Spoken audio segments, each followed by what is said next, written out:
আজকের এই আশাকর্মী, আশা ফ্যাসিলিটেটর, অঙ্গনবাড়ি দিদি,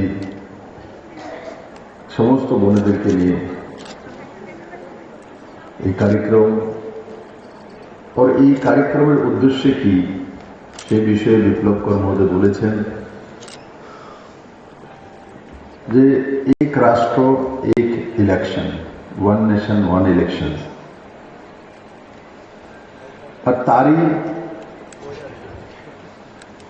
বিষয়কে স্পষ্টতার সঙ্গে রাখার জন্য আর আপনাদের মাধ্যমে আমাদের সমাজ ব্যবস্থার মধ্যে আমাদের পরিজনের কাছে পৌঁছে দেওয়ার জন্য আজকের এই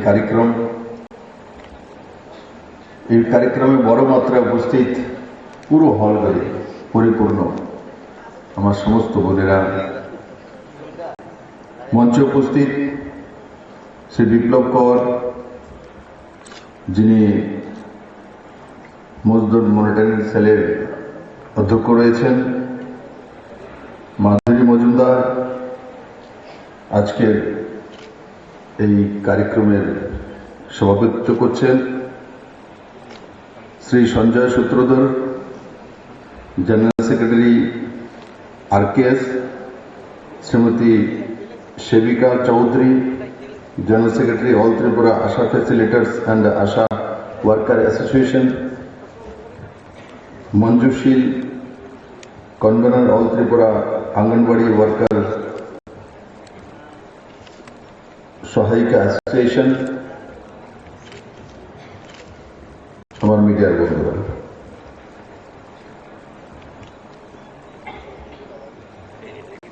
বন্ধুরা এখানে বড় মাত্রায় বোনেরা রয়েছে, আর যারা সমাজের অন্তিম জায়গায় থেকে অন্তিম ব্যক্তিদের জন্য কাজ করে, আর বিশেষ করে মহিলাদের জন্য, সে মধ্যবিত্ত হোক, উচ্চবিত্ত হোক, আর অন্তোদয় পরিবারের হোক, যখন মহিলা যখন গর্ভবতী হয় তখন আমার আশার বোনেরা বা আশা ফ্যাসিলিটেটররা ওই দিকে তাকায় না যে সে কোন পরিবারের, কে সে, তার হাজবেন্ড, কে সেই পরিবার। এক মহিলা গর্ভবতী হয়েছে, সেই মহিলার সঙ্গে থাকা, পাশে দাঁড়ানো, তাকে সাহায্য করা, ও নতুন প্রজন্ম যে ভারতবর্ষকে তৈরি করবে তার শুভ আগমনের অপেক্ষায় থাকে। আর 9 মাস পরে এক নতুন শিশুর জন্ম হয়, আর সেই শিশুদের মধ্যে থেকে কেউ ইঞ্জিনিয়ার হয়, কেউ ডাক্তার হয়, কেউ শ্রমিক হয়, কেউ রিক্সা চালক হয়, কেউ পাইলট হয়, কেউ রাষ্ট্রনেতা হয়, কেউ আশাকর্মী হয়, কেউ আশা ফ্যাসিলিটেটর হয়, আর কেউ চন্দ্রযানে যায়। যখন কোনো শিশুর জন্ম হয় তখন কিন্তু সবাই একই ক্যাটাগরিতে থাকে। জন্মের পর থেকে যতক্ষণ পর্যন্ত মায়ের গর্ভে থাকে সমস্ত শিশুদের ক্রাইটেরিয়া একই থাকে। জন্ম হওয়ার পর তার ক্রাইটেরিয়া চেঞ্জ হতে থাকে। কেউ ইংলিশ মিডিয়াম স্কুলে পড়ে, কেউ বাংলা মিডিয়াম স্কুলে পড়ে, কেউ সিবিএসই স্কুলের মধ্যে এডমিশন নেয়, কেউ স্টেট বোর্ডের ইলেকশন যে সিলেবাস রয়েছে তার মধ্যে এডমিশন নেয়। আর এখানে অঙ্গনবাড়ি দিদিরাও আছে, ছোট্ট অবস্থার প্লে স্কুল, যাদের কাছে একটু পয়সা গুলি আছে, ইংলিশে খেলার স্কুল বলবে, মানে ইংলিশে প্লে স্কুল বলবে, বাংলাতে খেলার স্কুল বলবে। তো 3 বছর থেকে 2.5 বছর থেকে শিশুদেরকে প্লে স্কুলে পাঠিয়ে দেয়। যারা আর্থিকভাবে কমজোর আছে এরা অঙ্গনবাড়ি দিদির কাছে ছেলে মেয়েকে পাঠায়। কিন্তু মনে রাখবে অঙ্গনবাড়ি দিদিরা এই পর্যন্ত ভারতবর্ষের ইতিহাস যতটা আছে আমি ততটা জানি, প্লে স্কুল থেকে যারা পড়াশোনা করে বড় হয়েছে এদের মধ্যে খুব কম লোক ভারতবর্ষের রাষ্ট্র নির্মাণে ভাগ নিয়েছে। রাষ্ট্র নির্মাণ এবং রাষ্ট্রপ্রধান, রাজ্যের মুখ্যমন্ত্রী হোক, রাষ্ট্রের প্রধানমন্ত্রী হোক, এই পর্যন্ত দেশ স্বাধীন হওয়ার পর 2025 পর্যন্ত যতগুলো চেহারা আমার সামনে আসছে, ইক্কা দুক্কা को ছেড়ে দিলে সবাই কিন্তু আঙ্গনবাড়ি থেকে পড়েই প্রধানমন্ত্রী মুখ্যমন্ত্রী হয়েছে। নরেন্দ্র ভাই মোদীও প্লে স্কুলে পড়ার সুযোগ নেই, কারণ চা বিক্রি করে তো খেতে হতো, পরিবার চালাতে হতো। আঙ্গনবাড়িতে পড়েই দেশের প্রধানমন্ত্রী হয়েছেন। আর আমার জানা মতে ভারতবর্ষের আজ পর্যন্ত সর্বশ্রেষ্ঠ প্রধানমন্ত্রী নরেন্দ্র ভাই মোদী। ও আঙ্গনবাড়ির প্রোডাক্ট। সামনে বিপ্লব দেব, ও এমনি প্রোডাক্ট। পায়ে হেঁটে বাড়ির কাছে বাইরে শিক্ষা স্কুলে যাওয়া।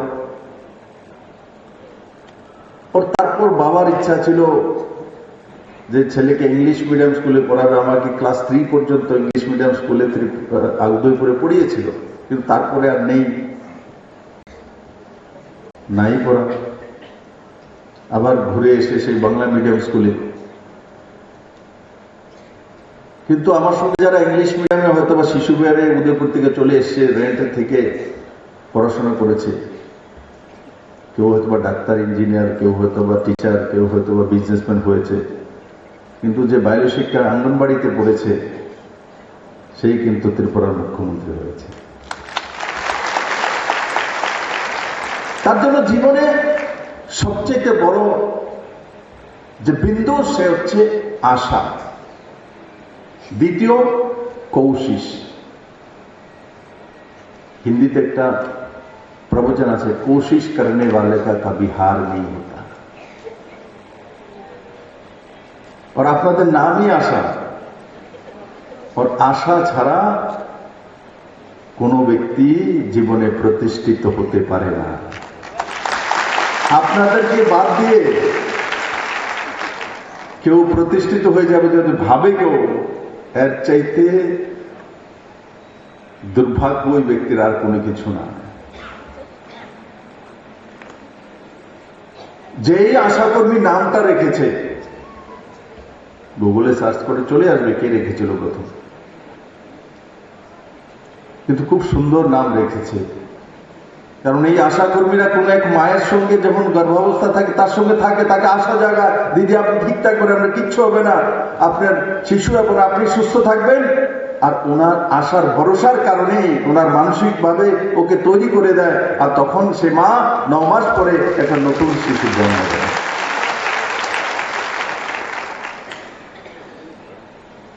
কাজ আপনারা কিন্তু ছোট করেন না। রোজগার কম বেশি, এরা যে লম্বে সময় কমিউনিস্টের শাসন ছিল, সর্বহারা, সর্বহরণ, শোষক, শোষিত, এই ধরনের ক্লাসিফিকেশন করা হতো। ক্লাসিফিকেশন করে একে অপরের সঙ্গে ভেদাভেদ, পার্থক্য তৈরি করে দেওয়া হতো। আমি যেই পার্টি, যে আদর্শে বিশ্বাস করি, আমি ভেদাভেদে বিশ্বাস করি না, আমি রাষ্ট্রবাদে বিশ্বাস করি। যেই মাটিতে যে জন্মগ্রহণ করেছে তার আমার মতোই সম অধিকার রয়েছে।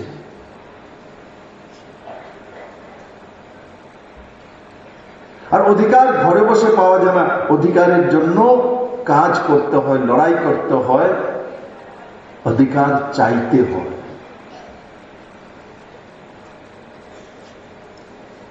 আর একদিন না একদিন আপনার যে দায়িত্ব, যা কর্তব্য, যেটা আপনি করছেন, যদি নিষ্ঠার সঙ্গে করুন, আপনার কাছে সাকসেস আপনি আপ আসবে।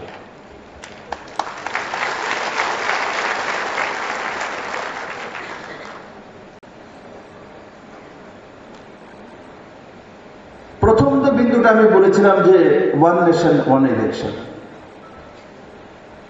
কমিউনিস্ট কংগ্রেস তার বিরোধ করে। কমিউনিস্ট তো সবচেয়ে তোড়জোড় বিরোধ করে। কমিউনিস্ট তো চায় ডেইলি ইলেকশন হোক, মানুষকে ইলেকশনের মধ্যে একে অপরের সঙ্গে লাগিয়ে ওই জায়গাতে বিজি করে রাখা, রাস্তাঘাট করার জন্য যাতে সময় না হয়, বাড়িতে জল নেওয়ার যাতে কোনো প্রকল্প তৈরি না হয়, বাড়ি ঘর তৈরি করার দরকার নেই, যতদিন রাস্তাতে থাকবে বৃষ্টিতে থাকবে ততদিন আন্দোলন করবে। যদি বাড়িতে ছাদ হয়ে যায়, বৃষ্টি পড়বে না তো চিৎকার করবে না, তো চিৎকার করার জন্য বাড়িতে যাতে ছাদ না থাকে, তবেই তো বৃষ্টি পড়লে চিৎকার করবে, চিৎকার করবে তো ওনাদের দোকান চলবে, ওনাদের দোকান চলবে তো সত্তাতে বসে থাকবে, সত্তাতে বসে থাকবে তো লাল চক্ষু দেখিয়ে আপনাদের আশা কর্মী এই কি কালার বলে শাড়িটা, হ্যাঁ যে পুরা সবুজ তো না, হ্যাঁ এটার কালারটা কি কষা দিন একটু, সবুজ আর সবুজ কি এমনই হয়, একটু কেমন জানি এটা কালার, এটা কেউ নাম কেউ বলতে পারে এটা কালারটা কি, হ্যাঁ একটু দেখো তো কালারটা কি বলে। এই রং তো এখন আমি বাইর করতে পারলাম না কি কালার, কি কি কালার, কি কম আর সি কালার তো হয় না করে,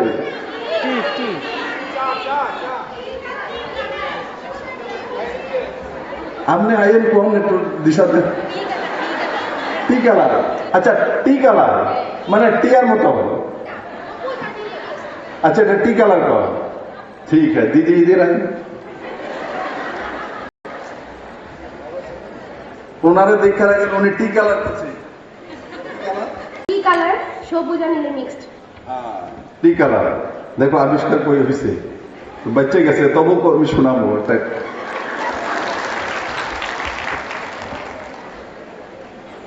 জঙ্গলের মধ্যে রাজাকে লয় না সিংহ না, জঙ্গলের রাজা, জঙ্গলের এক জায়গার মধ্যে গাধা আর বাঘে বয়ে গেছে,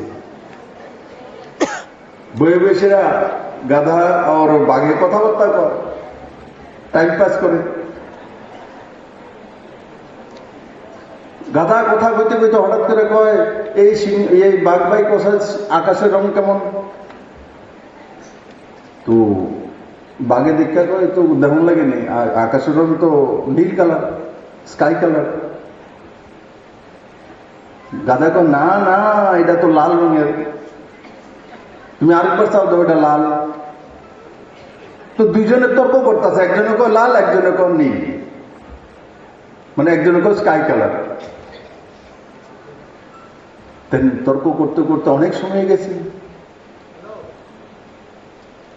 তো গাধা কয় চলো রাজার কাছে যায়, রাজার দরবারে গিয়ে জিজ্ঞাসা করি কে ঠিক। দুইজনে সিংহর কাছে আইছে, সিংহ রাজ দরবারে বইয়ে রয়েছে, তো সিংহ জিজ্ঞাসা করছে ভাই তোমরা দুইজনে কি কারণে আইছো, বলে মহারাজ সকাল 6টার থেকে এই 6 ঘন্টা যাবৎ আমাদের মধ্যে বিতর্ক হইতেছে আকাশের রং কি। তো সিংহে জিজ্ঞাসা কি রং, বাঘে কয় এটা স্কাই কালার, গাধা কয় না না স্যার ওটাকে লাল। তো লয়ন শুনছে, সিংহ শোনার পরে সিংহ কয় একটা কাম করো, এই বাঘ যে রোগে আইছে না তারে 15 দিনের লিগে বাইন্দা রাখো, আর যাতে না খাওন না দেখে হয়ে যাবে। তো বাঘের নিয়ে বাইন্দা রাখছে 15 দিনে খাওয়া পাইতো না। আর গাদা নাচতে নাচতে যেতেছে, দেখছো নি জিততে গেছে নাচতে নাচতে যাইতে গেছে। উদ্দুর পরে বাঘে সিংহরের জায়গায় মহারাজ আপনিও জানেন এটা স্কাই কালার, আমি তো ঠিকই কইছি আমারে কেন শাস্তিটা দিয়েছেন, আমি তোর শাস্তি এই কারণে দিছি এটা তো গাধা, এই গাধার লোক তুই তর্ক করছিস কেন তোর দিলে, এই কারণে তোর শাস্তি দিছি, তুই জানোস এটা গাধা, এটার লোক এতক্ষণ বেরো তুই সময় নষ্ট করছিস কেন। তুই তো বাঘ। এই কারণে আপনারা কই, আপনারাও গাদার লোকে তর্ক করেন না, বুঝছেন নি কি কইছি? সময় নষ্ট করেন না। কাল লোকে কথা না কইতেন কইছি, আমি বুঝালেছেন আপনারা যারা এদিকে 35 বছর রাজ করে গেছে। এই যে লোকে কথা কে লাভ নাই, সময় নষ্ট করবেন। নরেন্দ্র মোদী কইছে আকাশের রং কি? স্কাই কালার, এটাই মানেন। আর শাড়ির রং টি কালার। ধীরে ধীরে হাততালি দেয়, বুঝছেন? বুঝা গেছে নি? তো ওয়ান নেশন ওয়ান ইলেকশন হওয়া দরকার। ওয়ান নেশন ওয়ান ইলেকশন হওয়া দরকার দরকার। একবার হাত তুলে দেওয়া তো কার কার দরকার ওয়ান নেশন ওয়ান ইলেকশন? আচ্ছা, দরকার আছে। ওর গাদার লোকে তর্ক করতে না তো? টি কালার শাড়ি ঠিক আছে তো কালার? আপনাদের সবাইকে অনেক অনেক ধন্যবাদ। আমার জন্য অনেক দূর থেকে আপনারা সকাল সকাল বেরিয়ে নিজের পয়সা খরচা করে এসছেন। আমি স্পষ্টতার সঙ্গে সব বিষয় রাখি। আমাকে যাই দাবি সনদ দিয়েছে, আমি যেখানে সুযোগ পাবো সেগুলো রাখবো। আপনাদের জীবনশৈলী যাতে উন্নয়ন হয়, কর্মশৈলী যাতে সুন্দর হয়, জীবনে যাতে উন্নতি হয়, তার জন্য আমি যতটা চেষ্টা করার আমি করব। আর প্রথমেই নামই আশা রাখা হয়েছে, আশায় থাকবেন তো নিশ্চিত সাকসেস আসবে। সবাইকে অনেক অনেক ধন্যবাদ। জয় হিন্দ। কি গ্রিন? হ্যাঁ, আচ্ছা, ডিপ গ্রিন। হ্যাঁ, সি গ্রিন। কালার ঠিক আছে, সি গ্রিন।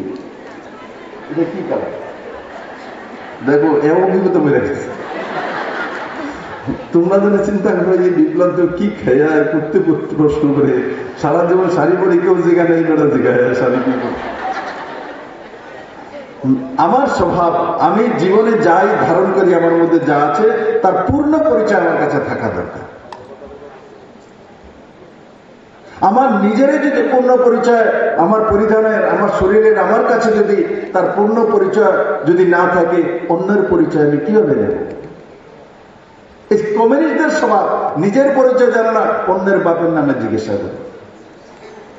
তোমার কাকাকে, তোমার বাবাকে, কবে সদস্যতা নিছ, কবে অ্যাক্টিভ হয়েছ, কবে লোকাল কমিটির মেম্বার হয়েছ, পুরা মানে কুণ্ডলি জিজ্ঞাসা করে। মানে জন্ম হওয়ার পরে হয়তো বা ভগবান হয়তো কিছু জিজ্ঞাসা করেনি, আর মৃত্যুর পরে যমরাজ হয়তো কিছু জিজ্ঞাসা করে না, যতটা কমিউনিস্টরা জিজ্ঞাসা করে। এখন সমস্যা হলো শাড়ির কালার। আমার এক বোনও বলতে পারে না, আর এখানে আমার দিদিমণি বোন আছে, এও বলতে পারে না কালার। দাদা তো ওটা না, কিন্তু ওই সমস্যা আছে। এবার তোমাদেরকে দায়িত্ব দেওয়া হলো, এই কালার কি সেটা আরেকবার এসে আমাকে বলতে হবে। কি বিপদে পড়ছে বলে, স্যার আপনাদের দিলাম দুইটা কি দাবি সনদ, আপনারা তো এমন দাবি রেখে দিয়েছেন, আমরা তখন মাথা ঘুরে যেতেছে।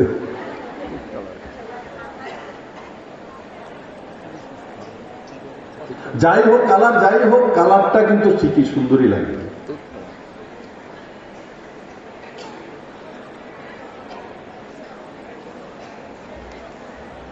বন্ধুরা, যে বিষয়ে আমি বলছিলাম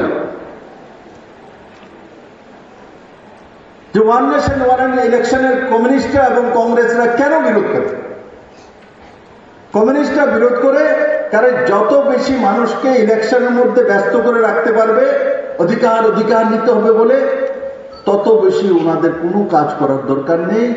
আর কাজ করার মানসিকতাও এদের মধ্যে নেই। আজ কাজ করে কোনো কিছু করতে পারবে তারও ব্যবস্থা ওনাদের কাছে নেই, তারও ব্যবস্থা নেই।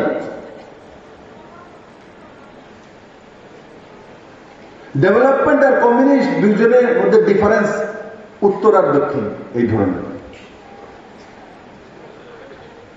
আর কংগ্রেস এই দেশের মধ্যে এক পরিবার ছাড়া কোনোদিন কারোর বিষয়ে কোনোদিন চিন্তাই করেনি। এখানে অনেক দিদিরাই জানে না যে 75-এ 77-এ 2.5 বছর কংগ্রেসের সর্বশক্তিমান প্রধানমন্ত্রী শ্রীমতী ইন্দিরা গান্ধী নিজের ব্যক্তিগত কারণে দেশের মধ্যে ইমার্জেন্সি ঘোষণা করেছিলেন, ওনার ছেলের জন্য, ওনার জন্য, ওনার পরিবারের জন্য। ইমার্জেন্সি ঘোষণা হয়, ইমার্জেন্সি ঘোষণা তখন হয় যখন এই দেশের সঙ্গে অন্য দেশের যুদ্ধ হয়, দেশের মধ্যে খরা হয়, দেশের মধ্যে খাদ্যের ক্রাইসিস হয়, দেশের মধ্যে ভয়ানক ফ্লাড হয়, দেশের মধ্যে প্রাকৃতিক দুর্যোগ হয়, তখন দেশের মধ্যে ইমার্জেন্সি ঘোষণা করা হয়।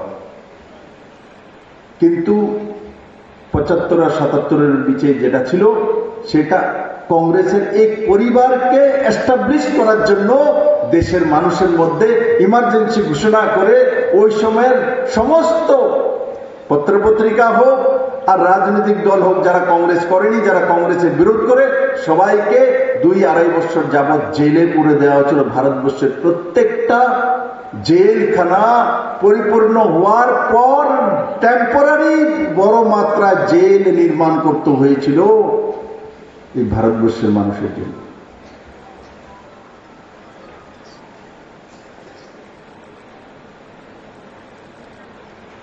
এরাই আজকে ওয়ান নেশন ওয়ান ইলেকশন, এক রাষ্ট্র এক ইলেকশনের বিরোধ করে, এক ইলেকশন এক ভোট এক সময়। কি ব্যাপারটা কি?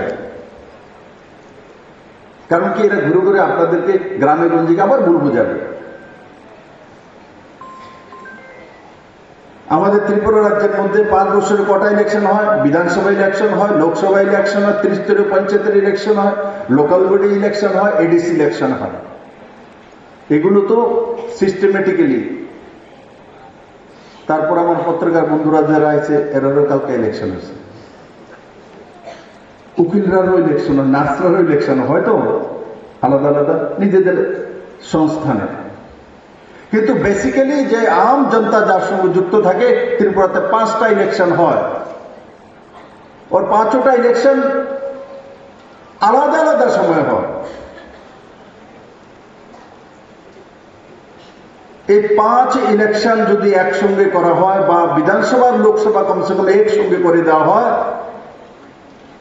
তাহলে কমসে কম 2 বছর যেই প্রশাসক থাকুক, সে মানুষের জন্য বেশি কাজ করতে পারে। কারণ কি, কোড অফ কন্ডাক্ট লাগার পর আর ইলেকশন ঘোষণার 3 মাস আগে পর্যন্ত কোনো ব্যুরোক্রেট, কোনো মুখ্যমন্ত্রী বা সেই সরকারের মূল যে প্রতিনিধি, তার কথা শুনতে চায় না। ভাবে এখন ইলেকশন ঘোষণা হয়ে গেছে, এখন ইলেকশন শুরু হয়ে যাবে, কে আসবে কে জানে, তার জন্য ঢিলা দিয়ে বসে থাকবে।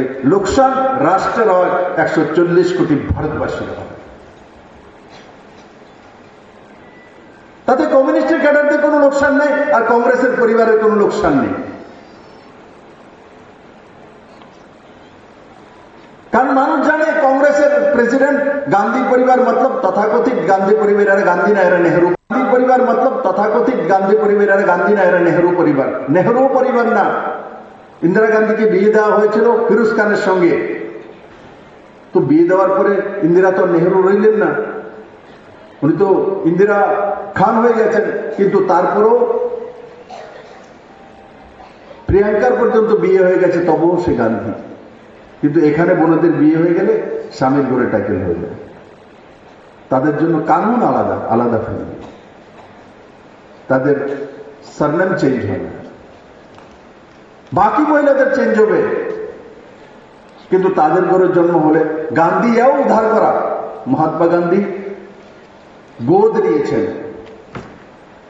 গোদ নিয়ে গান্ধী ফিরোজ খানকে ফিরোজ গান্ধী নাম দিয়েছেন এফিডেভিট করে। আমাদের এখানে আমি যদি এফিডেভিট করে বিপ্লব ভট্টাচার্য করে নিই, তবু আমার এই বিপ্লবে ডাক দিব বিপ্লব দেবী, ভট্টাচার্য বলবে না, কারণ আমি ব্রাহ্মণনগরে জন্মগ্রহণ করিনি। বিচিত্র এদের কারিগরি। আর ওয়ান নেশন ওয়ান ইলেকশন আসার পর আজকে যে 2টা আমাকে দাবি সনদ দেওয়া হয়েছে, তার জন্য পয়সা লাগবে, সময় লাগবে।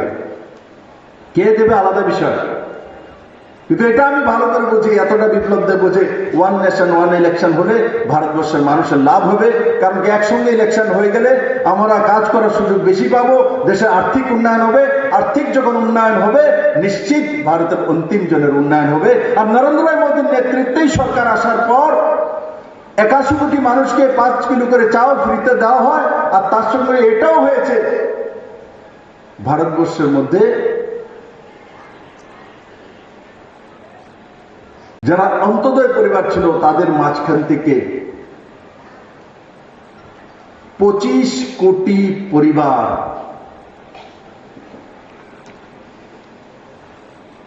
নাই 13,000 পরিবার, প্রায় 25 কোটি লোক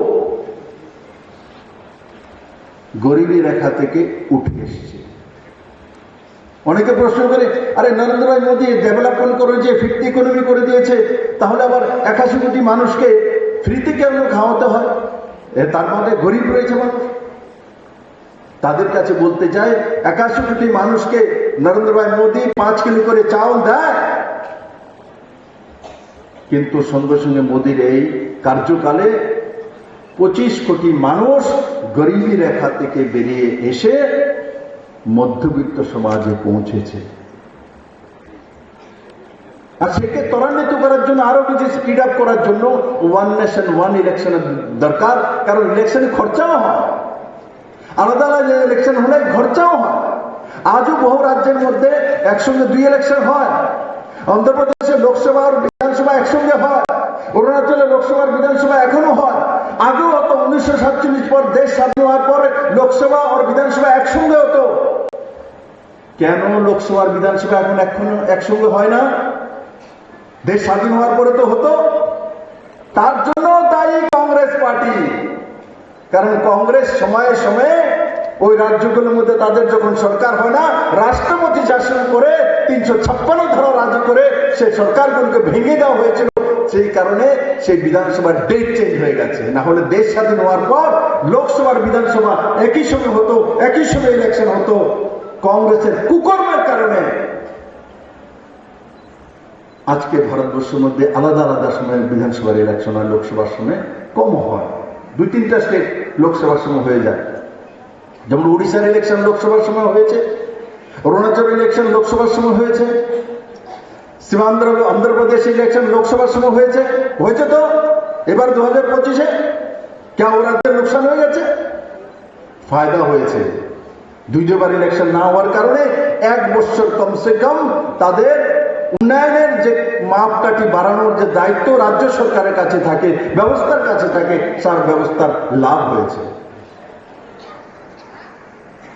আজকে যারা ওয়ান নেশন ওয়ান ইলেকশনের বিরোধিতা করছে, তাদের এই প্রথম প্রধানমন্ত্রী জওয়াহরলাল নেহরু কংগ্রেস থেকে ছিল, তথাকথিত সেকুলার। এদের কারণে আজকে আলাদা আলাদা সময়ে সময়ে বিধানসভা ইলেকশন হচ্ছে। কারণ তাদের নিজের স্বার্থের কারণে এরা বিভিন্ন সময়ে রাষ্ট্রের মধ্যে যে রাজ্যগুলি আছে সেগুলোর মধ্যে 356 ধারা জারি করে সেই গভর্নমেন্টকে করে অনৈতিক ভাবে সেই গভর্নমেন্টকে ফেলার ব্যবস্থা এরাই করেছে। এবং এই সিপিএমও তার বাইরে নয়, সিপিএমও তার বাইরে নয়। সিপিএম বলবে আমরা বহুত ডেমোক্রেসি, আমরা খুব মানি। এই সেই সিপিএম কংগ্রেসকে সাপোর্ট দিয়ে, এই সেই স্বর্গীয় জ্যোতি বসু যে কংগ্রেসের পিভি নরসিংহ রাওকে বলে সামনে সাপোর্ট দিয়ে, সংখ্যালঘু সরকার ছিল পিভি নরসিংহ রাওয়ের, তাকে সরকারকে সাপোর্ট দিয়েছিল কমিউনিস্ট পার্টি। আর কমিউনিস্ট পার্টি হি তৎকালীন সময় বিজেপির 3টি স্টেট এক রাতে উত্তরপ্রদেশ, মধ্যপ্রদেশ, রাজস্থানের মধ্যে রাষ্ট্রপতি শাসন লাগিয়ে দিয়েছিল রাম মন্দির তৈরি করার প্রকল্পের যে যোজনা তৈরি করেছিল। সেই কারণে বিষয় নিয়ে ভারতীয় জনতা পার্টি 3 রাজ্যের মধ্যে রাষ্ট্রপতি শাসন জারি করার যে অন্যায়, ওই সময়ে কমিউনিস্ট তার ভাগিদারি ছিল। আর তার প্রধান উপদেষ্টা ছিল স্বর্গীয় জ্যোতি বসু, যিনি কমিউনিস্টের তাওয়ার মুখ্যমন্ত্রী ছিলেন। এ হচ্ছে কমিউনিস্টের আসলি চেহারা। আর এখন যে ভারতবর্ষের মধ্যে রাষ্ট্রের মধ্যে যদি ক্রাইসিস না হয়, পলিটিক্যাল কারণে যে 356 লাগানো যায় না, তার ব্যবস্থা সুপ্রিম কোর্ট গিয়ে ভারতীয় জনতা পার্টি হি করেছে, যে জনতা যখন চুনি দিয়েছে সে সরকারকে 5 বছর থাকার অধিকার দেওয়া উচিত। তার জন্য এখন কোন সরকার আর 356 ডাইরেক্ট কোন রাজ্যে লাগাতে পারে না। তার জন্য আমার বোনেদেরকে এই যে ওয়ান নেশন ওয়ান ইলেকশনের উপর আমি বললাম, হয়তো আমার অনেক বোনেরা জানা নেই সেই ইতিহাস, কেন এখন আবার ওয়ান নেশন ওয়ান ইলেকশন আসলো, কেন সেটার দরকার আসলো। দরকার এসছে এদের কুকর্মের কারণে, এদেরই কুকর্মের কারণে হাজারো কোটি টাকা ইলেকশনগুলিতে খরচা হয়। আর ইলেকশনের টাকা কি রাহুল গান্ধী বাড়ি নিজের ঘর থেকে দেয়, কমিউনিস্টরা নিজেদের অফিস থেকে দেয়? আমার সামনে যারা বসে আছে, আর 140 কোটি ভারতবাসীর পরিশ্রমের টাকা দিয়েই ইলেকশন করানো হয়। কেউ জমিন বিক্রি করে ভারতবর্ষের মধ্যে কোন স্টেটে কোন রাজ্যে ইলেকশন করায় না। মায়া কান্না কাটবে যে আপনাদেরকে 10,000 টাকা বেতন হবে, আপনার বাড়ির মধ্যে কার থাকতে হবে, আপনার বাড়ির মধ্যে বিল্ডিং থাকতে হবে। কটা বিল্ডিং আশা কর্মীর বাড়ির মধ্যে কমিউনিস্টের আমলে উঠেছে? কটা গাড়ি তো কিনেছে আমার আশা কর্মী, আশা ফ্যাসিলিটার, অঙ্গনবাড়ি দিদিরা? আমি বসার সঙ্গে সঙ্গেই তো মঞ্চের মধ্যে বলছিলেন আমার দিদি, বলে স্যার আপনি যখন এসেছিলেন, ভারতীয় জনতা পার্টির যখন সরকার এসেছিল, তখন আমাদেরকে 1500 টাকা দিয়েছিলেন, প্রথমবার একসঙ্গে 1500 টাকা পেয়েছি। তার আগে 100 টাকা করে বাড়ানো হতো।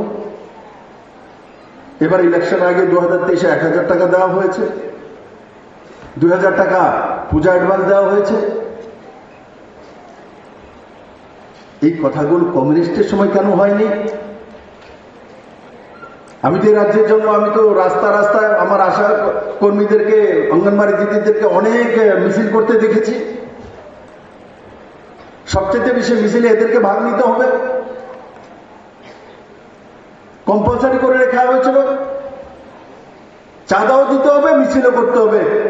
কিন্তু আজকের দিনে আপনাদেরকে চাঁদা দিয়ে এখানে আসতে হয়নি, যেটা আমাকে বললো, আপনারাও স্বীকার করেছে, বলে আমরা চাঁদা দিয়ে এখানে আসিনি। আর একটা বিষয় আপনাদের জন্য গর্ব করি, আমি বড় বড় লোকদেরকে বলেছি, কাউকে যদি বলি এই কার্যক্রমে চলে এসো, দাদা গাড়ি পাঠাইবেন, 5টা গাড়ি পাঠান, 5টা গাড়ির এত টাকা হয়, আগে হিসাবটা দেবেন। দাদা 15টা 150 গাড়ি পাঠান, আমি 10,000 লোক নিয়ে আসবো। গাড়ির হিসাব দিব কত? 10,000 লোকের লিখে 10 লাখ টাকার হিসাব দিব। ওই এলাকার মধ্যে নাই 100টা গাড়ি, কেউ বলে দাদা আমি 500 গাড়ি নিয়ে আমি কই করতে আনবা, টাটার বাড়িতে আনবা গিয়া। আমি তো এড়িয়েছি নি। আজ আমি গর্ব করি যে আপনারা এমন অর্গানাইজেশন করছেন, এমন ভাবে এসছেন, নিজের টাকা খরচা করে আপনারা এই কার্যক্রমে এসছেন, নিজের পয়সা দিয়ে এসছেন।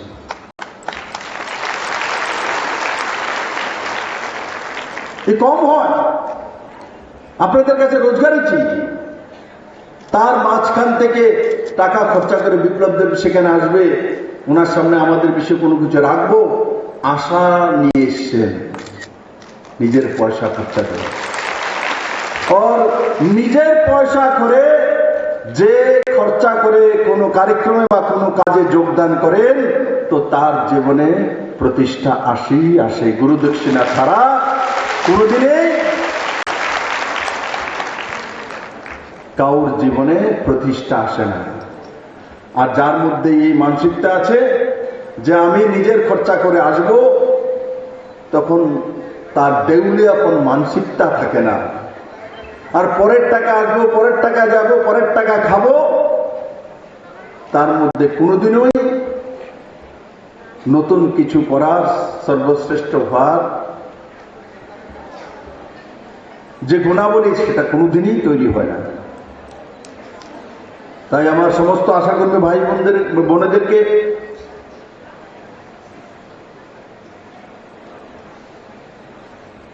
আজকের এই দিনে আমি অতটাই বলতে পারি, বিভিন্ন রাজ্য সরকার সময়ে সময়ে আশা কর্মীদের, অঙ্গনবাড়িদেরকে বেতন ভাতা অনারিয়াম বাড়ানোর জন্য আমি দেখি লোকসভাতে ওঠা বিভিন্ন এমপি, বিভিন্ন স্টেটের সাংসদ। ওর একটা জিনিস, নরেন্দ্র ভাই মোদীর উপর ভরসা রাখুন, এই কংগ্রেস, কমিউনিস্ট, অন্যান্য রাজ্য সরকার বলবে, করবে না, কারোর কাছে করার মতো ক্ষমতা নেই। কিন্তু নরেন্দ্র মোদীর উপর ভরসা রাখুন, মোদী কিন্তু করবে। আমি মোদীকে চিনি। মোদী অন্তিম জনের জন্য করে। ওয়ান ইলেকশন ওয়ান নেশন যখন হয়ে যাবে, হাজারো কোটি টাকা, লাখো কোটি টাকা যে ইলেকশনে খরচা হয়, যখন বাঁচবে, সে টাকা মোদী কোথায় খরচা করবে, কার জন্য করবে? আপনাদের জন্যই করবে। নতুন স্কিম নিয়ে আসবে। দেখুন, নরেন্দ্র মোদী সির্ফ সময়ের অপেক্ষা থাকে। আর গাছ লাগিয়ে টাকা আসে না, যেটা ব্যবস্থা আছে তার মধ্যে থেকে লিকেজ বন্ধ করে তারপর আপনাকে ব্যবস্থা করতে হবে। আর যে মা ঘরের সংসারের হিসাব রাখতে জানে, সে মা হি সাকসেসফুল মা হয়, সাকসেসফুল প্রতিষ্ঠিত পরিবার দিতে পারে। আর যে মা হিসাব রাখে না, যত টাকা আজকে এসে খরচা করে দেবে, কালকে কত আসবে জানে না, পরশু দিনের কি খবর জানে না, সে ঘর। আর যে মা হিসাব রাখে না, যত টাকা আজকে এসে খরচা করে দেবে, কালকে কত আসবে জানে না, পরশু দিনের কি খবর জানে না, সে ঘর কোনোদিন এস্টাবলিশ হতে পারে না। চাই তো যত পয়সা দিয়ে দাও, আজকে দিয়ে দিবে 5 লাখ টাকা খরচা করে, কালকে দাদা শেষ হয়ে গেছে, আবার দেবে। না দিলে কি দিব? বিপ্লব দেয়। ভালো মানুষ না, গেছিলাম তো দিছে না। আগের যে 5 লাখ টাকা দিয়েছি, খাইয়ে দিয়েছি, এটা পেত না। ইয়ে মনুষ্যের স্বভাব, এই মনুষ্যের স্বভাব। আমি আশা করি আপনাদের নামই তো আশা, আমারও নিরাশ করবেন না, আপনারাও নিরাশ হবেন না। আশা যাদের কাছে আছে, এর জীবনে সাকসেস আসেই। আমি আপনাকে ইশারা দিয়েছি, Narendra Modi one nation one election করবে, তো টাকা বাঁচবে। এই টাকা নরেন্দ্র মোদী অন্তিম জনের জন্যই খরচা করবে। আমি মোদীকে চিনি। মোদী অন্তিম জনের জন্যই করবে, আশা কর্মীদের জন্য করবে, আঙ্গনবাড়ির জন্যই করবে, বিপিএল পরিবারের জন্যই করবে, যাদের ঘর নেই তাদের ছাদ দেওয়ার জন্য করবে, তাদের রাস্তাঘাটের জন্য করবে, তাদের জলের জন্য করবে, তাদের হেলথ ইন্স্যুরেন্সের জন্য করবে, তাদের ছেলে মেয়ের পড়াশোনার জন্যই করবে। পিএম শ্রী স্কুলও তো শুরু করে দিয়েছে। তার জন্য ভরসা রাখুন নরেন্দ্র মোদীর উপরে। এই ব্যক্তি, যে প্রথম বললাম না, এই আঙ্গনবাড়ি থেকে বেরিয়ে আসা ছোট্ট নরেন্দ্র মোদী আজকে দেশের প্রধানমন্ত্রী হয়েছে। যে আঙ্গনবাড়ি থেকে বাল্য শিক্ষা পড়ে এসছে, সে কোনোদিনই আপনাদেরকে ভুলতে পারে না। কারণ কি, সে ছোটবেলা আপনাদেরকে কোনো না কোনো রূপে দেখেছে। আমার পূর্ণ ভরসা নরেন্দ্র মোদীর উপরে। ওয়ান নেশন ওয়ান ইলেকশন ঘোষণা হওয়ার পর যখন দেশের বড় মাত্রা লাখো কোটি টাকা বাঁচবে, সেই টাকা উনি স্কিম করে অন্তিম পায়দানে যারা রয়েছে রোজগারে, তাদেরই ব্যবস্থা করবে। আমি নরেন্দ্র মোদীকে বারবার বলছি, মোদীকে আমি চিনি, মোদী নিশ্চিত করবে। উনি জানেন যে কাদের কতটা দরকার আছে। উনি দক্ষ প্রশাসক। উনি 13 বছর মুখ্যমন্ত্রী ছিলেন, 3 বারের প্রধানমন্ত্রী হয়েছেন।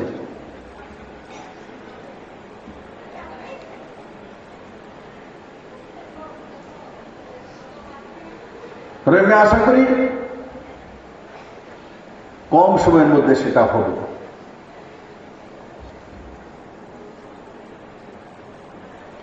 আর যেটা একবার বলেছিলাম, কোশিশ করনে वाले को कभी हार नहीं होता।